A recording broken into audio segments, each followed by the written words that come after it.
All right. You're welcome back to the platform. And in today's lesson, we want to look at the figures of speech that we have in the poem The Grieved Lands of Africa, written by Agostinho Neto. The speech figures on this poem are conspicuously used or deployed by Agostinho Neto in the poem.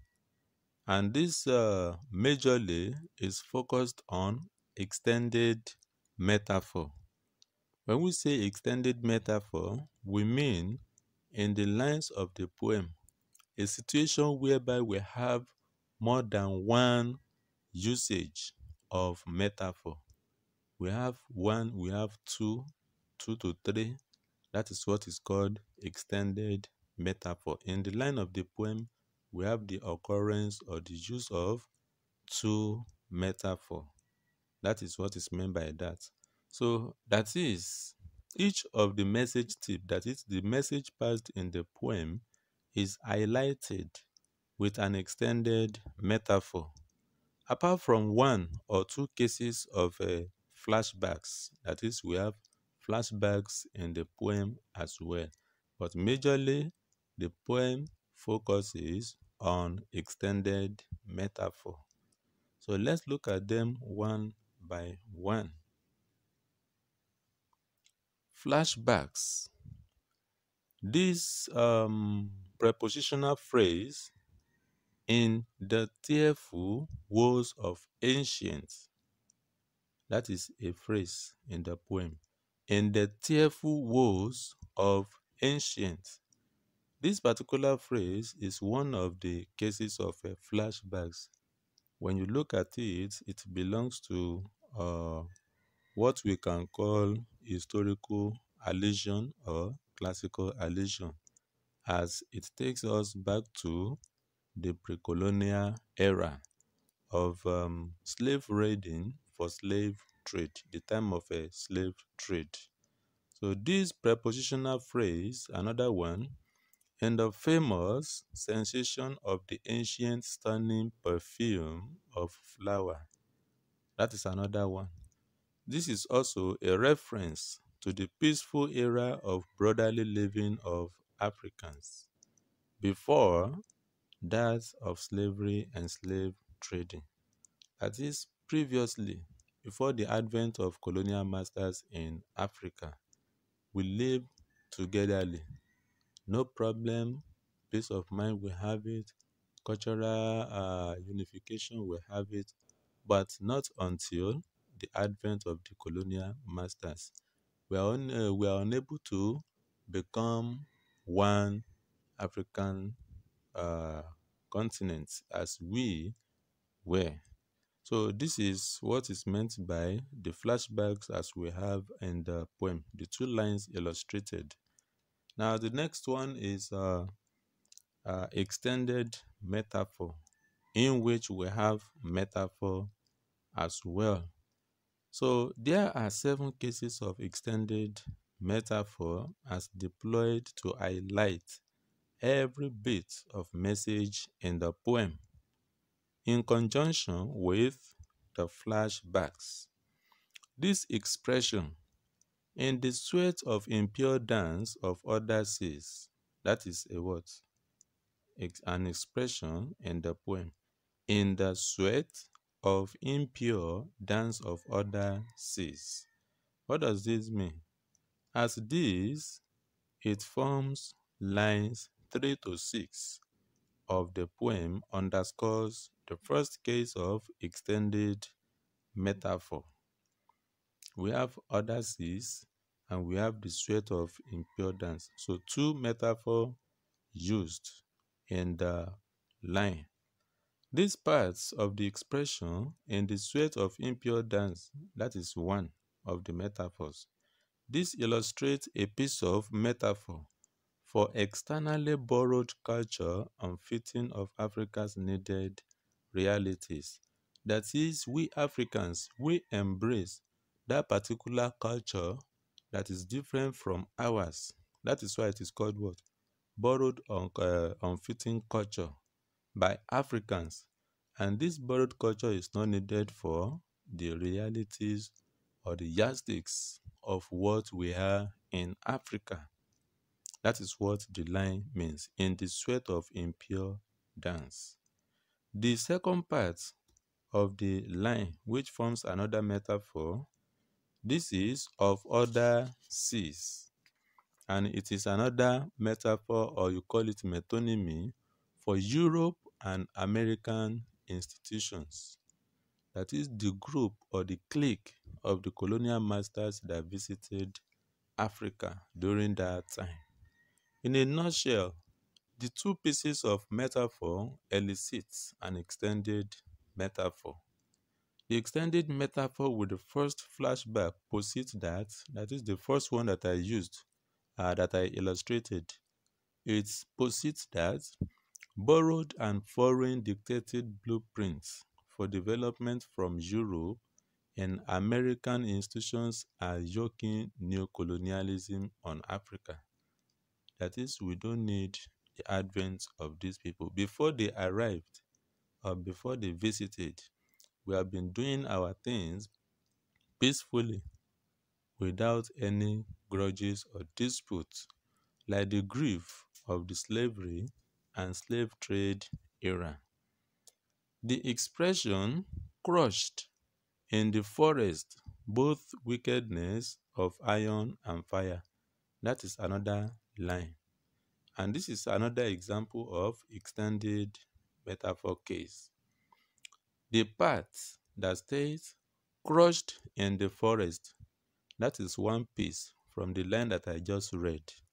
And this elicits a piece of metaphor implying destruction. Crushed from the word in the forest, that is destruction. Then the other part or piece of it, both wickedness of iron and fire, that's another part. This shows a piece of metaphor that implies firearms, that is the weapons used by those people during that time, as many lives were lost on that verge. We have some people then, they were adamant to the instructions by those people as they see it as unfair or unjust punishment as meted on those people then.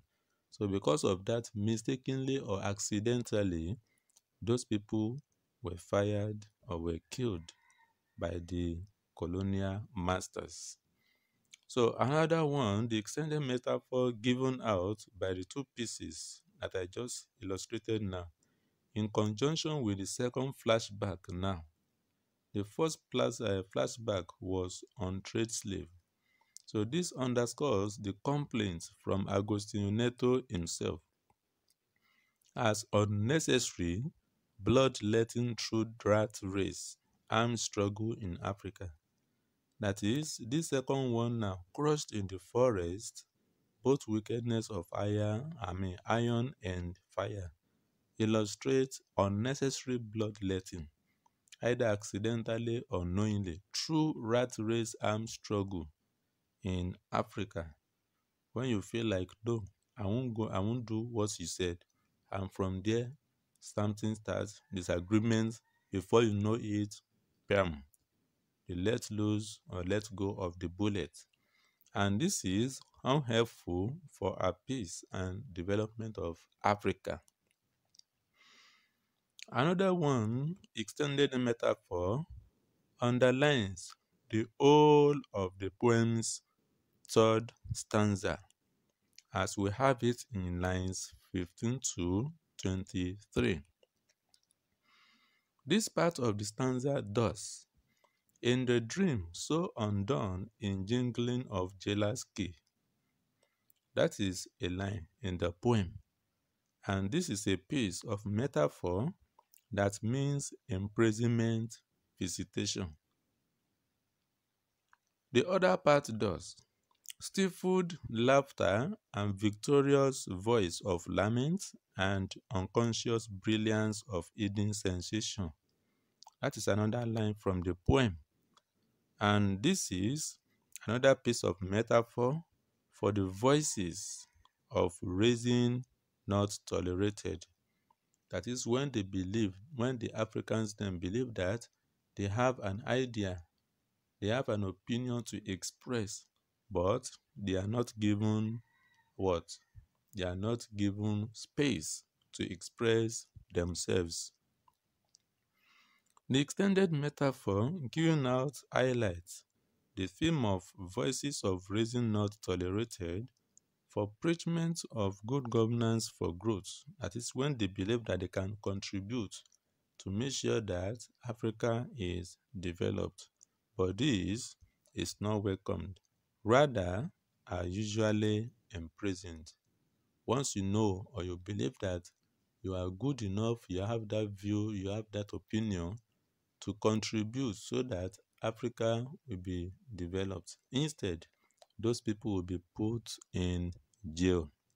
So that is what the above line means. So the stanza 4 of lines 24 to 30 has an extended metaphor. This part, they bubble up in dreams decked with dances by baobab. That is a line from the poem. And this is an illustration of a piece of metaphor.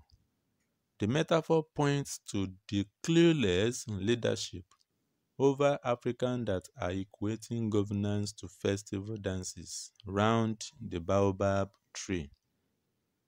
This part, another one, overbalances by the antelope. That's another line. It's also a piece of metaphor. And this implies to target safety like a runaway antelope from a danger. When you see or you believe that you can plan your way to escape from the what? The punishment or the hardship of the colonial masters. That is what is called overbalances. That is devising a way to escape just compared to that animal antelope when you run from danger. Then the underscored extended metaphor is Neto's posit that most leadership over African nations are clueless with regards to people's realistic needs for advancement. Yes, this is true. Because as we have it, even till today in Africa, these people, the politicians, will come when it is election period with manifestos. We will do this, we will do that, we will represent you well, but at the end of the day, they end up fighting for themselves with their families. Where they will live, the hope of the commoners, the citizens, dashed away. So this is what the man is talking about. Agostino Neto. That is, African leaders are clueless as regard what people need for advancement. In stanza 5 of lines 31 to 37, this is also an extended metaphor which illustrates the clause, corpses thrown up by the Atlantic. That is a line. Corpses thrown up by the Atlantic is a piece of metaphor which connotes the visions of the dead founding fathers of African nations. The visions, that is the forefathers that have gone, the vision that they set in place before they lived. This is talking about. Corpses thrown up by the Atlantic. And this part, another line, in putrid offering of incoherence and death in the clearness of rivers. That is another line. In putrid offering of incoherence and death in the clearness of rivers. Another line. This gives out another metaphor, and the metaphor implies to regarding divisions as offending odor. That is, divisions set by the forefathers. It is regarded by what? Offending odor, something distasteful, even though divisions outclass their clear deficiency. That is, the colonial masters. The vision set by our forefathers is seen to them as something that is what? Rubbish, a piece of rubbish. So the resulting extended metaphor is indeed Neto's complaint that is, the poet is complaining about the what? The result of the extended metaphor. All over African nations, the current crop of leadership, as we have it in Africa today, are ill innovated in their disregard of the visions of our founding fathers. That is, those people that we have today, that is when you see when an election comes or the aftermath of the elections, you see some people dressing like Obafemi Awolowo. Even in the East, you see people dressing up or trying to emulate a kind of style or pattern or way of life of our founding fathers that have gone with good visions. But at the end of the day, they end up doing nothing, even similar or close to these visions that our founding fathers had. So this is what we are talking about in that piece of a metaphor. In stanza 6 as well, this phrase, in the harmonious sound of conscience, that is a line, and it is a phrase. This is an illustration of a metaphor implying collective desire to progress. That is, Africans, we must join hands to make sure that our continent progresses. While the other part of the stanza is a case of metaphor, meaning that nothing can stop such collective yearnings for progress and advancements. That is, another part of it is saying that or stating that whether some people like it or not, Africa as a continent must advance. And clearly, the resulting extended metaphor presents this conclusion by the poet. Yearnings for good governance based on focus, honesty, and advancement cannot be silenced unless the needful is done. In Africa as a continent, nothing can stop good governance, focus, honesty, and advancement of our continent, except the needful is done. And when the needful will be done, it could lead to revolution in order to uproot the bad stems that we have in Africa. So this is all about the figures of speech as we have in the poem, The Great Lands of Africa. Once again, if you need notes on any of what we are discussing on this platform or channel, you can kindly write in the comments below, and I will make sure I get it for you for further study. And also, don't forget to subscribe to the channel. Don't forget to share it to groups, pages, so that we have the preachment of this poet. That is, let's spread the peaceful coexistence amongst ourselves.